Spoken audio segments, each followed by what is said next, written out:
Tell me a little bit about your book. My book, Healing Digestive Illness, I just blew them.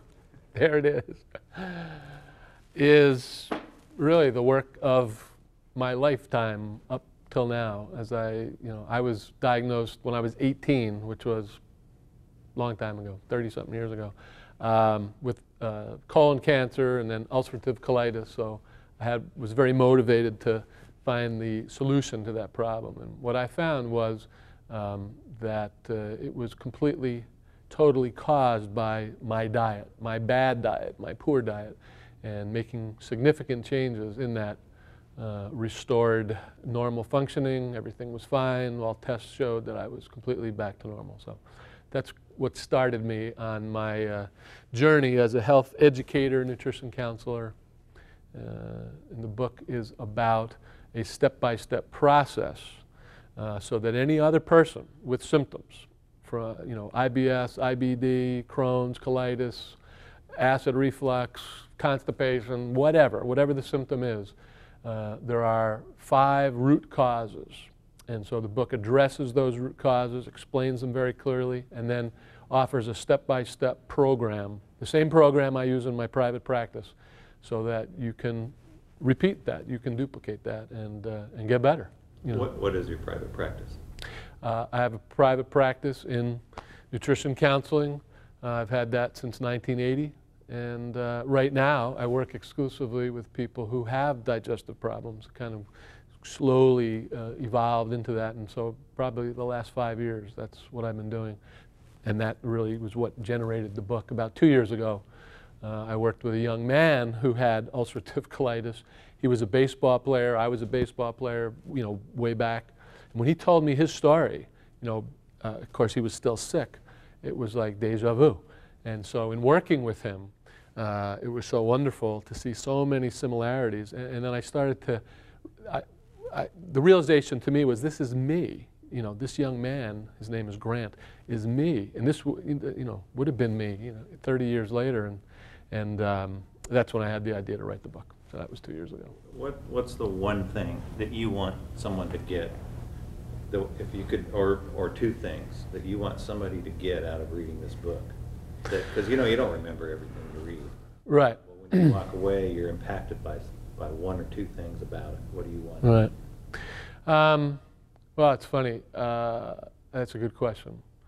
For someone who doesn't know anything about the book, I would say that their biggest fear or concern is that they're going to have to follow some strict diet for the rest of their life, otherwise they're not going to be well. And I would tell you that's not true. In fact, I say on the back cover of my book, and inside the book, I want you to eat whatever you want to eat whenever you want to eat it. Imagine that. So this is not about being strict. Now, in the process of getting well, you may need to eat, a limited diet, but that's for a purpose, and that's for a short period of time.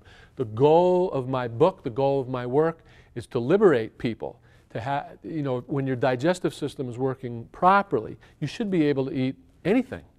Anything within reason, obviously, but really, I mean, there shouldn't be any dietary restrictions. I don't have any. I did, way back when, but through the help of the algae, the enzymes, probiotics, being hydrated, eating a whole foods diet, that basic approach, which is what I describe in the book, should create a stronger digestive system. And with a stronger, healthier system, you should have greater dietary freedom, not less. So in other words, you're not a big proponent of you have to be on a macrobiotic diet, or you've got to go by the Dean Ornish diet. Exactly.